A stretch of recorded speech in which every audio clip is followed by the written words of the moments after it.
Okay, so I try to recycle. I've got my grocery tote bag. I even have solar panels on my roof.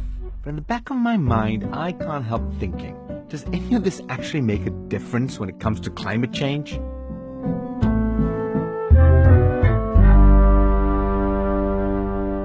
If you read the headlines, you quickly begin to see that climate change is a massive problem. So is my reusable bag really going to change the world? But not everyone feels that way.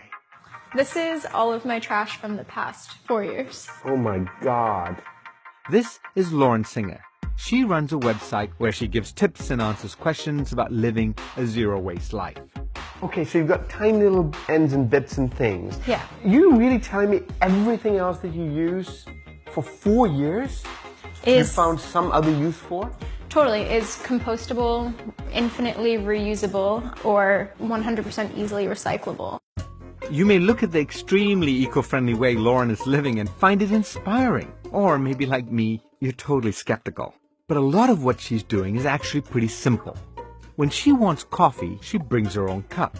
Or let's say she wants to buy a pastry, she'll put it into a reusable cotton bag. A safety razor instead of plastic ones. There's all this disposable stuff in our lives that we're not even thinking about. And what Lauren's done is find some easy substitutes. Everything else ends up in the jar. This is macaroni and cheese packaging, and this was like 4 years ago, like right when I started. That was my weekend at Dad's house. So these are I know what these plastic straws, hot chocolate. This was a bad day, wasn't it, for you? No, actually, someone sent that to me in the mail. These aren't huge trash problems. The EPA isn't up in arms about plastic straws, but you can see how these little bits of waste can really add up. The United States is the #1 trash-producing country in the world. If every country lived like the US, we'd need over 4 Earths to make all the stuff we consume. Do you think little things make a big difference? Totally. If you reduce single-use coffee cups from your routine and you're a daily coffee drinker, that's 365 cups per year. That's not an insignificant change. If every single person did that, that's a massive shift towards a more sustainable future. And good policy can encourage this kind of shift. Take plastic bags. Americans throw away about 100 billion a year. But California is trying to change this. 3 communities have found that if you offer a plastic bag for free, 75% of people will take it. But if you charge 10 cents for a bag, only 16% take it. It's subtle, but this small fee makes people question whether they really need a bag, and it reminds people to bring their own. Communities across the country are beginning to adopt this policy, and it could create a large-scale shift. If New York City had a bag fee, we could save roughly 7 billion plastic bags a year. And without good policy, it can be really hard to do the right thing. So take recycling. In a place like Missoula, Montana, where I live, you can't recycle glass because doing so, it turns out, costs my city too much. I think this is a fundamental flaw of governments and their relationship with businesses.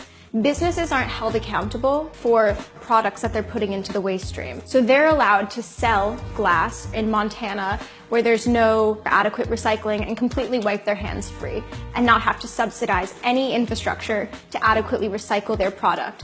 So that responsibility for disposing of that product falls on you as a resident and the government. That is completely unfair. The funny thing is, we used to have this really great system for dealing with glass. After you're done with a bottle, you would just return it.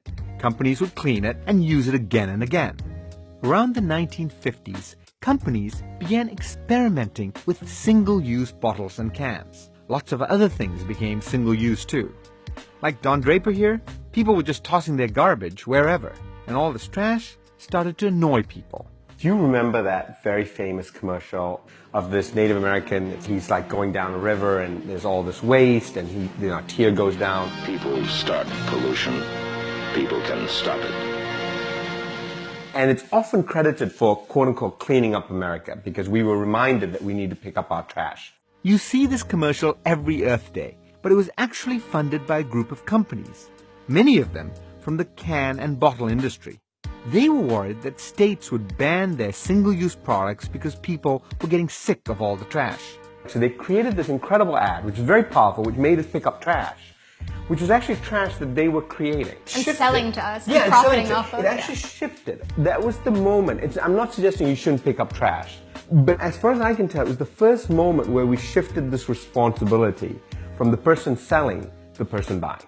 That needs to change really quick.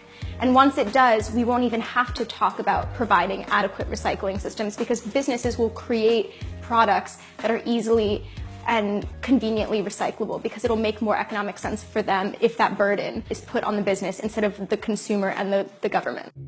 This gets to the heart of the matter. Climate change is a giant problem. We're not going to solve it without government and industry taking action. We live in this complicated web of carbon emissions. I mean, every single thing we do as individuals creates pollution. It's overwhelming.